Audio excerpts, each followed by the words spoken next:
Seigneur, ta parole est grande, elle demeure à jamais. Ta parole est infaillible, rien ne peut la supprimer. Bienvenue à vous, chers téléspectateurs, ainsi qu'à tous nos téléspectateurs dans le monde entier, dans un nouvel épisode de notre émission d'études quotidiennes Toute la Bible. Dans cette émission, par la grâce de Dieu, nous étudions toute la Bible, de la Genèse à l'Apocalypse. Nous sommes arrivés dans notre étude de l'Épître aux Romains, qui parle de la justice de Dieu, au premier chapitre. Si Dieu le veut, nous allons étudier aujourd'hui les versets 21 à 32. Je vous encourage à étudier avec nous et à préparer votre Bible pour profiter de ce temps d'étude avec nous. Notez vos observations et vos questions et envoyez-les nous. Toutes les adresses apparaîtront pendant les pauses. Vous pouvez aussi voir les anciens épisodes et vous faire une bibliothèque à partir de notre site web toutelabible.net. Permettez-moi d'abord d'accueillir notre invité, le serviteur du Seigneur, Frère Youssef Riyad. Bienvenue, Frère Youssef. Merci, honoré frère, de vous avoir. que Dieu vous bénisse. Bienvenue aussi à nos invités, honorés de vous avoir. Frère Youssef, les versets de 21 à 32 parlent de la déchéance des hommes loin de Dieu en disant « Puisque tout en connaissant Dieu, ils ne lui ont pas donné la gloire qu'il méritait en tant que Dieu et ne lui ont pas montré de reconnaissance. Au contraire, ils se sont égarés dans leur raisonnement et leur cœur sans intelligence a été plongé dans les ténèbres. Ils se vantent d'être sages, mais ils sont devenus fous. Et ils ont remplacé la gloire du Dieu incorruptible par des images qui représentent l'homme corruptible, des oiseaux, des quadrupèdes et des reptiles. C'est pourquoi Dieu les a livrés à l'impureté par les désirs de leur cœur, de sorte qu'ils déshonorent eux-mêmes leur propre corps. Eux qui ont remplacé la vérité de Dieu par le mensonge et qui ont adoré et servi la créature au lieu du Créateur, qui est béni éternellement. Amen. C'est pour cette raison que Dieu les a livrés à des passions déshonorantes. Leurs femmes ont remplacé les rapports sexuels naturels par des relations contre nature. De même, les hommes ont abandonné les rapports naturels avec la femme et se sont enflammés dans leurs désirs les uns pour les autres. Ils ont commis homme avec homme des actes scandaleux et ont reçu en eux-mêmes le salaire que méritait leur égarement. Comme ils n'ont pas jugé bon de connaître Dieu, Dieu les a livrés à leur intelligence déréglée de sorte qu'ils commettent des actes indignes.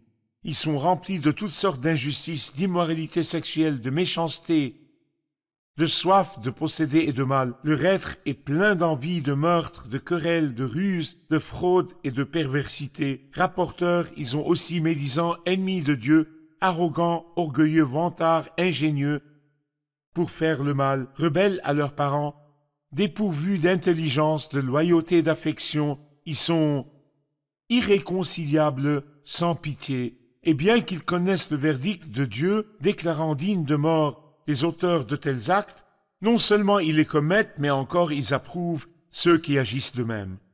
En fait, c'est une liste scandaleuse et un acte d'accusation contre les non-juifs. Pourriez-vous nous donner une description et un avertissement à partir de cet épître sur les non-juifs? Eh bien, en fait, la première partie de cet épître prouve le mal de l'homme. Et parce qu'il parlait de justice, il a dû d'abord, c'est-à-dire avant de présenter la justice, il a dû prouver que tous les hommes avaient besoin de justice. Et c'est ce qui a eu lieu.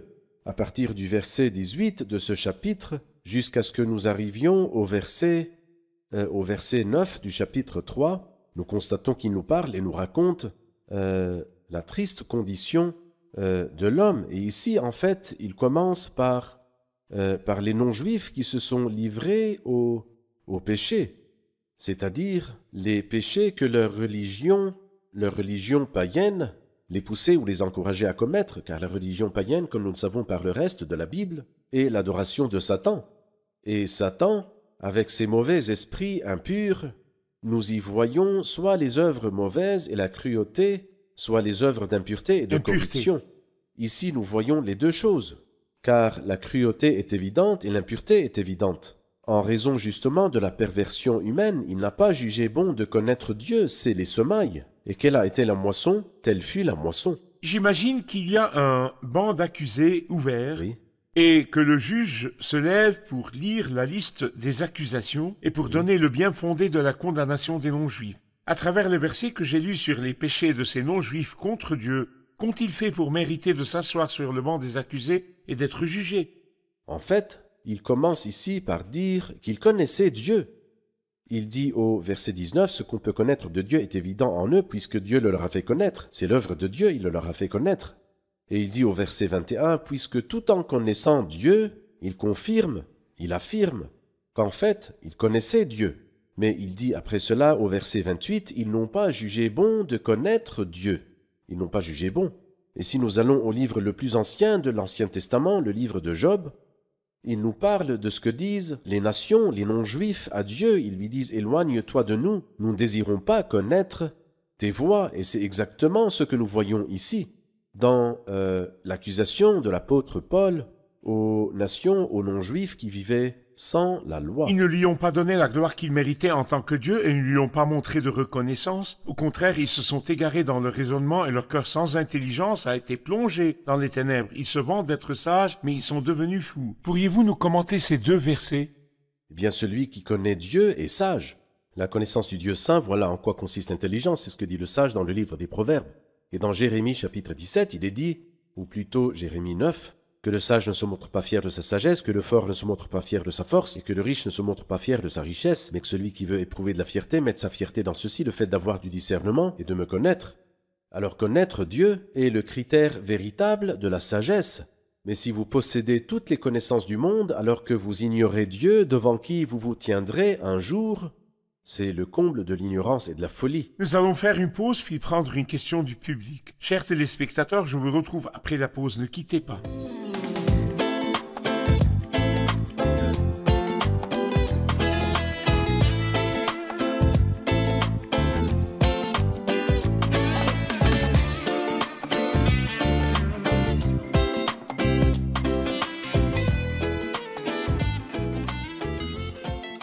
Nous revoici, chers téléspectateurs, pour voir notre public et prendre une question. Votre question.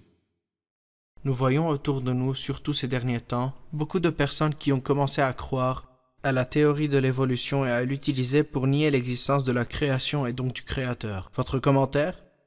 À travers ces versets, comment saurons-nous que les racines du reniement de Dieu comme Créateur de la création se trouvent ici dans la Bible? En fait, même si nous allons, par exemple, au psaume 14 et au psaume 53, nous lirons « Le fou dit dans son cœur, il n'y a pas de Dieu ». Quelqu'un a dit « La Bible ne dit pas », le scientifique dit dans sa tête « Il n'y a pas de Dieu », car le scientifique, dans sa tête, ne peut pas croire en l'existence de quelque chose qui n'est pas de cause. Car la cause ou la première raison, c'est Dieu. Et lorsque nous nions l'existence de Dieu, ce n'est pas parce qu'il n'y a pas de preuve de son existence. Parce qu'il nous dit ici, les perfections invisibles de Dieu se voient depuis la création du monde, elles se comprennent par ce qu'il a fait. Cela veut dire que sa puissance éternelle et sa divinité, ils sont donc inexcusables, puisque tout en connaissant Dieu, ils n'ont pas jugé bon de connaître Dieu. Et comme nous l'avons lu dans le psaume, le fou dit dans son cœur, il n'y a pas de Dieu. Et tout de suite après, ils se sont corrompus, ils ont commis des injustices abominables. Alors donc, le début est l'exclusion de Dieu, et le résultat est la corruption et l'impureté. L'homme qui ne tient pas compte de Dieu et l'exclut de son esprit, est-ce une sorte d'échappatoire à la question de se tenir entre les mains de Dieu au jour du jugement comme créateur et juge? Oui, je pense que l'homme n'aime pas se tenir devant Dieu. La meilleure chose à faire est donc de nier l'existence de Dieu. Il est dit, et Dieu sait si cette affirmation est vraie ou non, que lorsque l'autruche voit le chasseur et ne peut pas s'enfuir, enfouit sa tête dans le sable et dit qu'il n'y a pas de chasseur ou je ne vois pas de chasseur. Et tel est l'homme qui se dit instruit, malheureusement. Il nie l'existence de Dieu. L'un des scientifiques a déclaré « Je n'ai pas la foi nécessaire pour croire en l'inexistence de Dieu ». Parce que l'inexistence de Dieu nécessite une foi extrêmement grande, il est 1000 fois plus facile de croire en son existence, parce que cela pose à l'homme de très grands problèmes, de très grands conflits. Qu'est-ce qui a créé l'univers, etc. Mais l'être humain, l'homme a tendance à aimer ce genre parce qu'il est capable de fuir sa comparution devant Dieu, il dit donc « il n'y a pas de Dieu ». Il nous parle du comportement des non-juifs qui, tout en connaissant Dieu, ils ne lui ont pas donné la gloire qu'il méritait en tant que Dieu, et ils ne lui ont pas montré de reconnaissance. La connaissance leur est parvenue, mais ils l'ont rejetée. Mais au verset 23, ils ont pris une position rigide et délibérée. Il dit « et ils ont remplacé la gloire du Dieu incorruptible par des images qui représentent l'homme corruptible, des oiseaux, des quadrupèdes et des reptiles, etc. » Parlez-nous de ce comportement insensé. Eh bien, en effet, il y a une évolution, mais l'évolution, comme nous le voyons ici, est une évolution vers le pire, ou plutôt vers l'insouciance. Et bien qu'il y ait de l'évolution dans la science, mais dans la moralité et dans les principes, il y a l'insouciance et la décadence. Alors donc, tout d'abord, ils connaissaient Dieu, mais ils ne l'ont pas glorifié pour sa personne, et ne l'ont pas remercié pour ses dons. Ils ont attribué les dons à la nature. Ils ont nié l'existence de Dieu, ne l'ont pas glorifié pour sa personne et ne l'ont pas remercié pour ses dons. Au contraire, ils se sont égarés dans leur raisonnement et leur cœur sans intelligence a été plongé dans les ténèbres. Et nous verrons ensuite, comme vous l'avez dit, qu'il y a donc une perversion positive et c'est le commencement, mais ce n'est pas la fin. Lorsqu'il dit « ils ont remplacé la gloire du Dieu incorruptible par des images qui représentent l'homme », puis ils sont descendus un peu plus bas, les oiseaux, puis ils sont descendus encore plus bas, les quadrupèdes. Et en Égypte, nous savons très bien que les ancêtres adoraient le veau d'api, et puis ensuite les reptiles, c'est-à-dire les êtres que nous foulons aux pieds, ont été adorés. Et jusqu'à aujourd'hui, chez les païens, on adore les lézards et les serpents et les tortues et les scarabées. Et tout cela nous montre la décadence à cause du fait qu'il n'aimait pas Dieu. Pourquoi n'aimait-il pas Dieu? Parce que Dieu exige de toi la sainteté. Et quand vous adorez une vache, vous faites ce que vous voulez. Quand la Bible nous dit que l'Égypte était le pays le plus sage de l'époque et qu'elle adorait des dieux païens comme les quadrupèdes, les oiseaux et les reptiles, Oui. et quand Paul s'est rendu à Athènes, la ville était pleine d'idoles, bien qu'Athènes fût la ville de la sagesse. C'est juste. Voulez-vous dire que malgré la grande sagesse humaine, il y a une décadence morale et religieuse? Les deux sont-ils liés ensemble, la sagesse et la décadence? Eh bien, le monde n'a pas connu Dieu en voyant sa sagesse. Et c'est pourquoi il a plu à Dieu de sauver les croyants à travers la folie de la prédication. Et dans le monde, malheureusement, la sagesse est liée à l'impureté et au mauvais désir du cœur. C'est pourquoi l'homme s'est écarté de la connaissance de Dieu, comme nous l'avons dit, parce que, au fond, il aime l'impureté et le mal. Il a donc exclu Dieu afin de pouvoir mener une vie d'impureté et de mal. Vous avez cité les paroles du psaume 14. Le fou dit dans son cœur, il n'y a pas de Dieu. Il n'y a pas de Dieu parce qu'ils ne tiennent pas compte de Dieu, ils sont corrompus. Il y a corruption et impureté. Et parce qu'ils ne tiennent pas compte de Dieu, il dit à leur sujet au verset 24, « C'est pourquoi Dieu les a livrés à l'impureté par les désirs de leur cœur, de sorte qu'ils déshonorent eux-mêmes leur propre corps. » À partir des versets 25 et 26, il nous parle des péchés sexuels scandaleux, appelés homosexualité. Beaucoup de personnes l'excusent et la considèrent comme une maladie. De nombreux avis affirment que c'est un péché qui mérite le jugement de Dieu. Que dit la Bible à ce sujet? Eh bien, la Bible sainte est extrêmement claire que ceux qui ont un tel comportement n'hériteront pas du royaume de Dieu. La première épître aux Corinthiens, au chapitre 6, mentionne 10 péchés, dont celui de l'homosexualité, et dit clairement que ceux qui ont un tel comportement n'hériteront pas du royaume de Dieu, et que c'est pour cela que la colère de Dieu vient sur les hommes rebelles.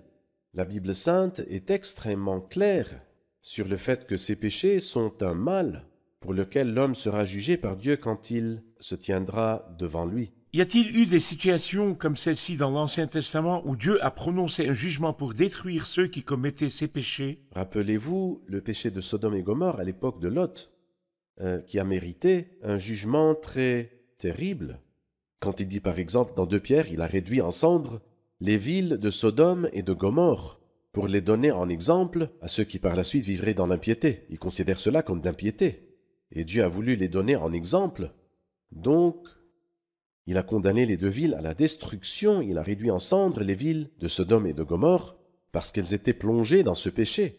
Et je pense qu'aujourd'hui encore, ce péché-là est appelé sodomie parce qu'il rappelle en effet le péché de Sodome. Et si ce péché était vraiment une maladie, Il n'aurait pas mérité le jugement de Dieu, mais c'est un péché. C'est une maladie morale, mais Dieu l'a guéri, car le péché est une maladie. Ce n'est pas une maladie organique, mais une maladie morale. Et Dieu, en fait, guérit toutes les maladies et donne à l'homme une peau neuve, même si la laideur a atteint jusqu'aux entrailles. Mais Dieu est capable de changer et donner une nouvelle naissance et donner la vie. Dans 1 Corinthiens 6, il dit « Et c'est là que vous étiez, certains d'entre vous, mais vous avez été lavés, mais vous avez été déclarés saints, mais vous avez été déclarés justes au nom du Seigneur Jésus et par l'Esprit de Il n'y a notre donc Dieu. » pas d'excuse pour ceux qui ont un Non, tel comportement. Non. Nous allons faire une pause puis prendre une question du public. Chers téléspectateurs, je vous retrouve après la pause. Ne quittez pas.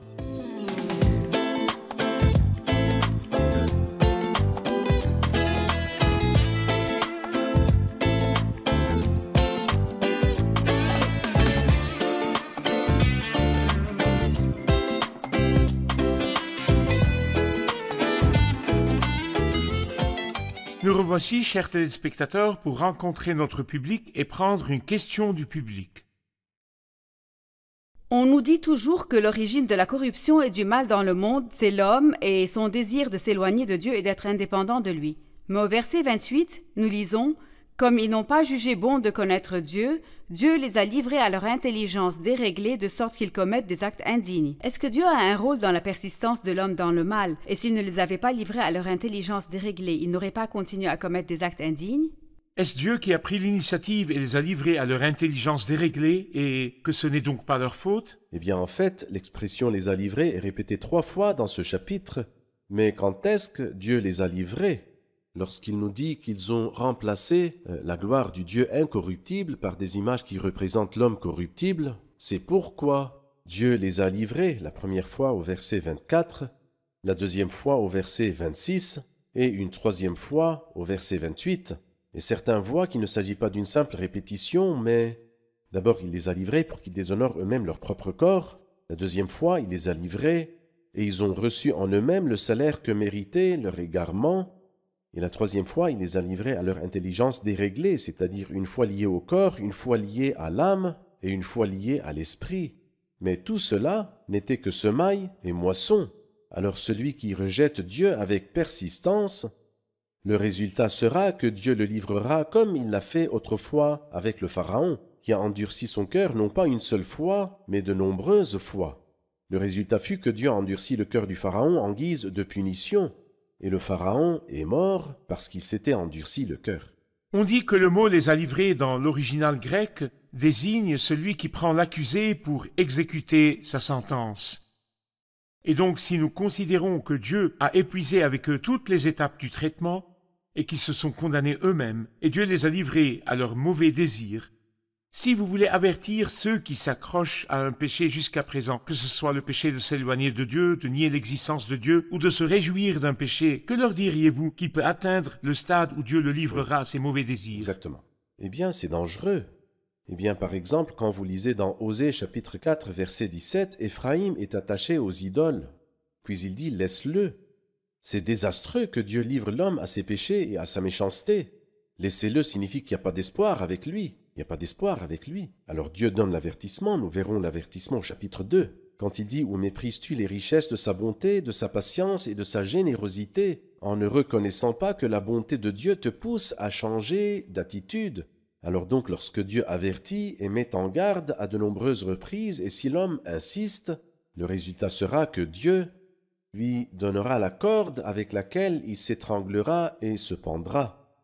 Il dit à la fin de cette liste d'accusations, verset 32, « Et bien qu'ils connaissent le verdict de Dieu, déclarant dignes de mort les auteurs de tels actes, non seulement ils les commettent, mais encore ils approuvent ceux qui agissent de même.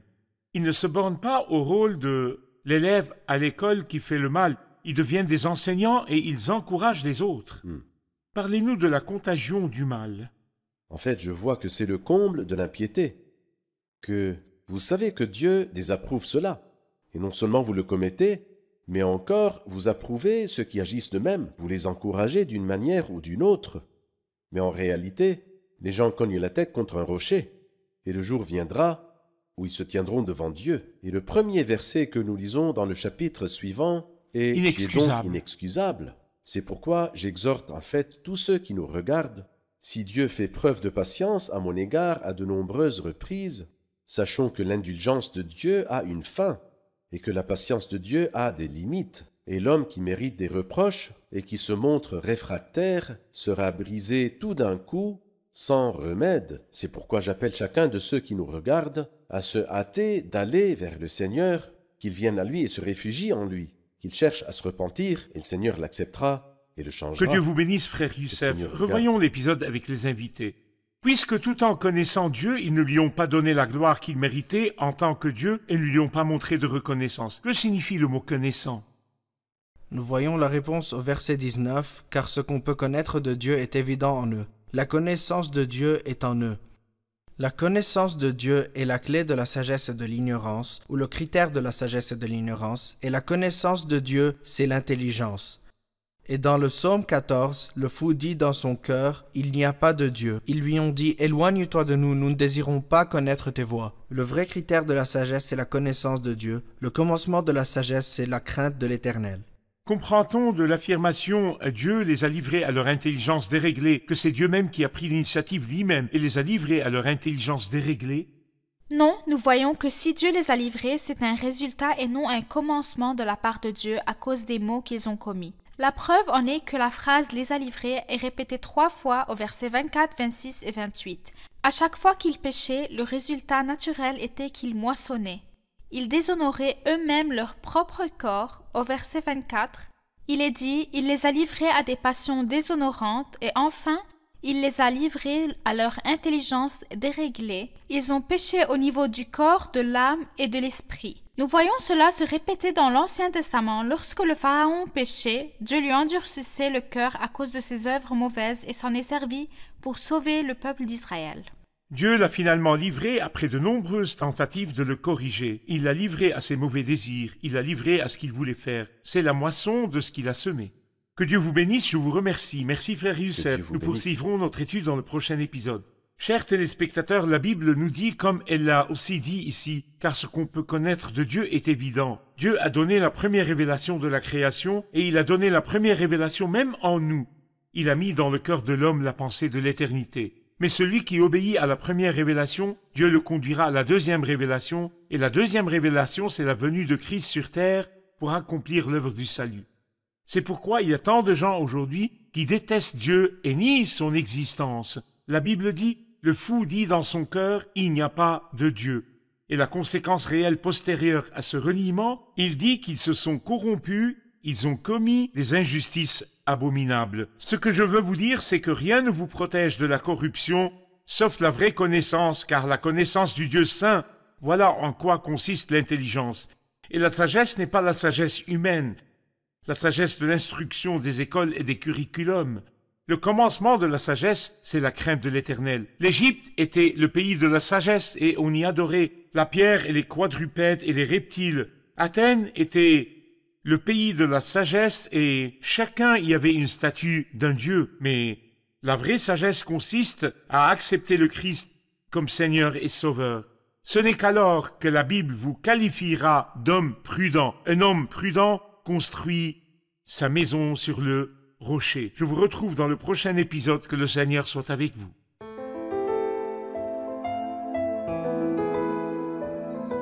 Seigneur, ta parole est grande, elle demeure à jamais. Ta parole est infaillible, rien ne peut la supprimer.